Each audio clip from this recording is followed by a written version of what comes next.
Well, I've got strains and sprains. Or he's day to day. Agree. You talked Monday about the relationship between Garoppolo and the offensive line, how there was a certain third down play that made you realize that they're getting better at communication. Can you elaborate a little bit on that? I think they've gotten a lot better using the snap count, being able to, you always want to use the snap count to slow down pass rushers, but when you mess it up, it sets you back. We did that a couple times earlier in the year at Tampa, then to be on the road again and do it, and we knew we needed to do it in that game to block some of those guys, and they did a good job of it. I think they got us 2 free third downs in it. Did a real good job with that.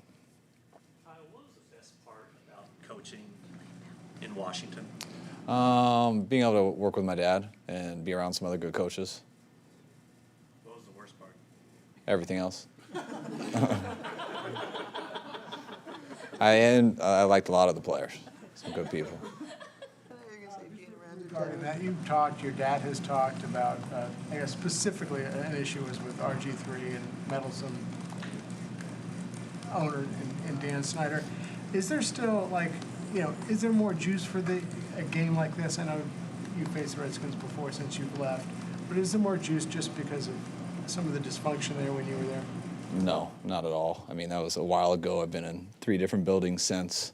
My dad's retired. He's good, and we've accepted what we had to deal with there, and we moved on. We'll watch other people deal with it. You've been a coordinator for a long time, but you've only been a head coach for 3 years. Is there any way that you've grown or evolved as a head coach since 2017? I'd hope so. I think everyone grows and evolves the more they do stuff, and going into the 3rd year, I got more reps of it. It was nice being able to call plays for a while before becoming a head coach, so I've been used to that, but learn how to balance it out your week differently. Stuff you do during the game, you can't just sit there every time between series and 100% focus on offense. So just being able to balance all that more, trying to see sometimes, I think it's gotten easier for me over 3 years to see when it's more important to go focus on fixing X's and O's and when to kind of more focus on talking to people and making people all right. And I think that's something I've gotten better at balancing out just with going through it more. Have you grown at being able to sort of take your ego out of the offense a little bit and make it more about the team? Like Jimmy was talking about being more comfortable with complementary football and not having it all be about him. I think, I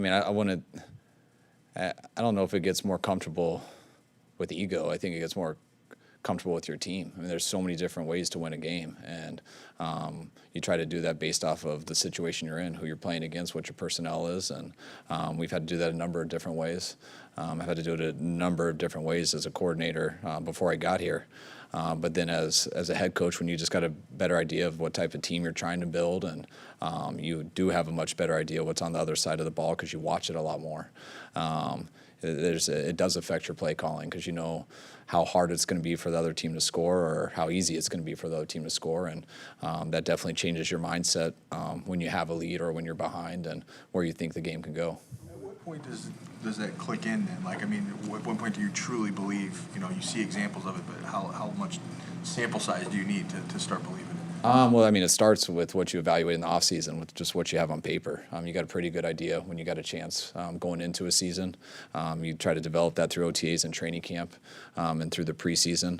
And then basically when you're staying healthy, you got a pretty good idea. And then they got to go out and do it. And, our guys have done that each week, and they've been pretty consistent with it. And hopefully we continue to get better. But, I think we knew going into this year with some of the guys we added and the guys that we've had here for the years prior that we were going to be a lot better on defense, and just hope to keep them healthy. And you hope you're right with what you see in practice every day, but they've continued to do it, and it makes it easier and easier each week.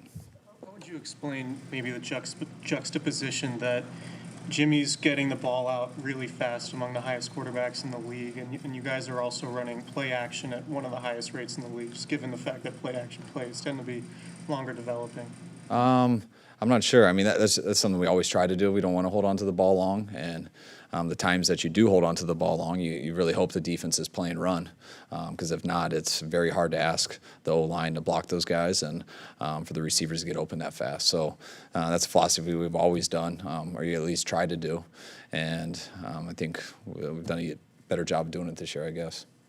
Time to review Robert Sala's reaction to the goal line stand and what are your thoughts? Yes, I've been sent all the memes and everything.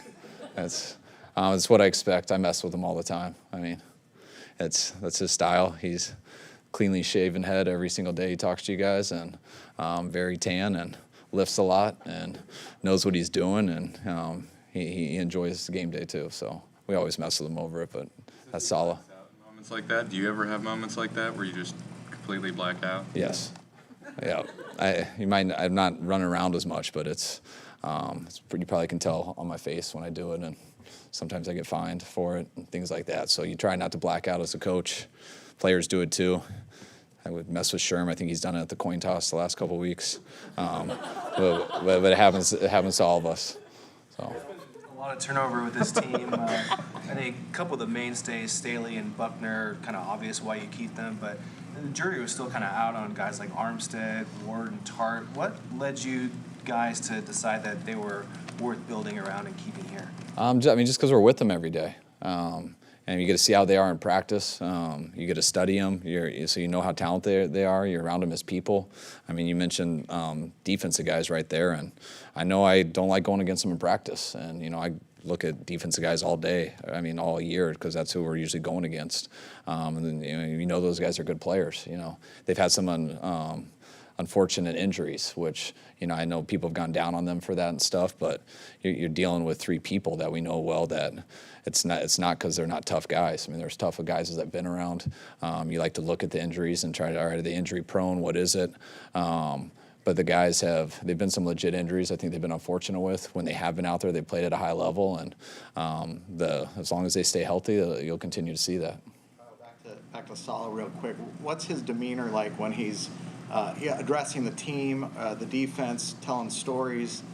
To them. Saleh's I remember that's what I'm calling Gandhi. I mean, Saleh's a peaceful giant. Like, Saleh is very relaxed and peaceful, and he's not like that very much. That's rare. I mean, he's not a guy who's going to MF anyone. He's a very good teacher. He speaks to everyone with a lot of regard, a lot of respect.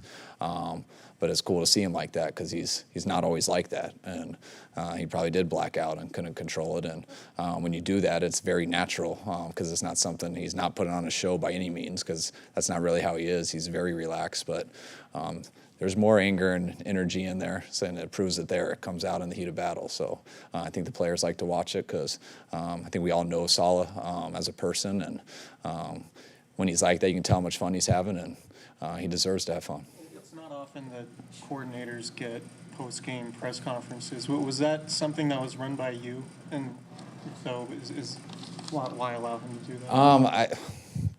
Just because Bob asked me when I was walking into the shower, and it seemed like it made sense. I didn't even think that it would be such a big deal. So I mean, I don't want to make like a habit of it, and that's not. I never talked at the podium, and I did it for a long time. And I'm glad no one allowed me to talk at the podium, because there's a lot of games I did not want to go to the podium. So it's not something I want you guys asking for if we have a bad game or a good game. But Bob just asked, and it made sense. We had such a good game. It seemed like a lot of people wanted to talk to him, and so I said yes at the time. Comparing him to Gandhi, he also talks about extreme violence. He's also guy. He looks like a tough guy. I mean, is there an alter ego there? Is there a second side of Robert Saleh? I think he knows how to coach defense. I mean, if you don't stress extreme violence, I mean, it's tough to play football. So I mean, he knows what it takes, but I mean, just wears a bracelet on it. It's not like it's tatted on his face or anything. So he's a nice guy, but he's a very good coach and knows how to get the most out of his players. What does the tape tell you about Washington? What's that? What does the tape tell you about Washington? It tells you they're capable of beating anyone. I mean, I know they just won their first game, but they have some good players in there. I know they have some good coaches. They got a very tough D-line. They got some good corners. They got a good safety. They have some good O-linemen. Everyone knows what Adrian Peterson can do.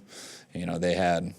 it took New England a while to pull away from them, and the Washington's offense turned it over a number of times, and New England couldn't capitalize. That's why they had them 9-7 at halftime, and it wasn't until a few more turnovers and a few long runs that they could that the score did get carried away. But anytime you go against some good players and good coaches, it doesn't matter what your record is. I mean, that ball bounces the wrong way. You don't come in ready to play your best game. I mean, that will humble you and beat anyone in this league. Bill Callahan change anything with that offense, or? I mean, it was just 1 week, and I mean, they ran the ball a lot more, which you knew would be a goal of his. It's also a goal of a lot of people's, though, too. You know, I think the game played out that way for him, but, you know, Bill's done this for a long time. Coach I have a ton of respect for. He knows how to run the ball. He knows how to throw the ball. You know, he'll always try to do that to take pressure off people, which is what I think most coaches do. But last week, I think it all worked out for him well, and they played very good team football. Scheme such that they could try to do some of the things that the Rams did on that first drive against your defense? Yeah, definitely. I mean, they ran it right at us down that first drive, and you know that's what they're watching, and you know that's what they're going to try to do to us. It's going to be a very hard-fought game, very physical, just like last week was, and you know the run game. You got to stop the run. Which we didn't do a great job of early, but you know we stopped them on third down, which wouldn't allow them to stick with the run. So there's a lot of ways to do that. We'll see how it goes this week and how they play us, how we play, but it's probably going to start with the run game. Do you always have meetings Wednesday to go over bad plays from the game before? No, I usually do. It depends. I change it up a lot. You know, sometimes on Monday I do it. Sometimes it's good. Sometimes it's bad. Sometimes I'll review some things on Wednesdays. I do whatever I think I should do that day. So sometimes I'll do it on Fridays. It just depends on where I think our team's at. Why did you have that today? Who told you? All right. Must have been Bob. I just did it today because I showed a lot of good things on Monday. We enjoyed the win, and there was a lot of good things, but if you can watch that in a different light, and you can find a lot of bad things too. And, you know, it's nice when people tell you how good you are and stuff, and makes people, all human beings, feel better. But I mean, those are also the same people who are going to tell you how bad you are if that ball bounced the wrong way. And you can watch that game in a different light and just see it's 3 plays away from getting out of hand and going the other way. And so you always want to put that perspective back in players' minds so you never relax. If you relax in this league, you will be humbled as quickly as you can imagine. Jimmy, throw that I wanted to ask you about from the Browns game. It was the first play of the touchdown drive in the second half, third down, deep out. And I kind of calculated it was like a 40-yard throw. I don't think, you know, people really realize how tough of a throw that was. I'm wondering from your perspective, on plays like that, is that arm talent, you know, rare to be able to make that? And are you factoring that in, you know, to call a play like that? Yeah, I mean, Jimmy has as good of arm talent as there is. And you can see it on that play you're talking about. It was a 3rd and long. It was the only third down of that whole drive, and it was a real good drive. But he threw it. It was nice because he threw it with anticipation. So you know, sometimes he'll wait till they get out of the break, but we had some push in the pocket. He let it rip early, and which makes you scared that the receiver's going to drop it because right when he turns his head around, it was right in Keith's hands. Keith made a hell of a catch and tiptoed in to get into the sidelines, and I think it led to like an 86-yard drive. So you know, that's the type of ability Jimmy has. He can make any throw, and that's why we're glad he's on our team. Describe the chemistry you're seeing between Jimmy and his offensive line now as of Sunday's game. I mean, I think each week the chemistry on our whole team gets better and better, and definitely with the offense too. And the offensive line. You know, they've had a lot of guys going in and out, which has been a challenge starting a few weeks ago, and those guys have rose to the challenge each week. And it starts with the O-line, but Jimmy's got to play well, too, for them to play well. He's got to get rid of the ball, go through the progressions very fast. The receiver's got to get open fast. Everyone knows when you lose, starting with Joe Staley, and then you go to Mike McGlinchey and stuff. We lose Juice. You know, our offense knows how important those guys are. So everyone knows everyone's got to pick it up. Guys don't just look in and see like how's School going to do, how's Brunskill going to do. Our receivers like, hey, we got to help them out. Our running backs have to. We had Dwelly come in and help out a fullback. The quarterback's got to step it up, and I think it kind of makes everyone tighter when you go through some situations where you're not sure how guys are going to play because they've never been in there before, and they do succeed, and everyone helps them out doing it, whatever way it takes. I think everyone gets a little tighter. All right. Thanks, guys.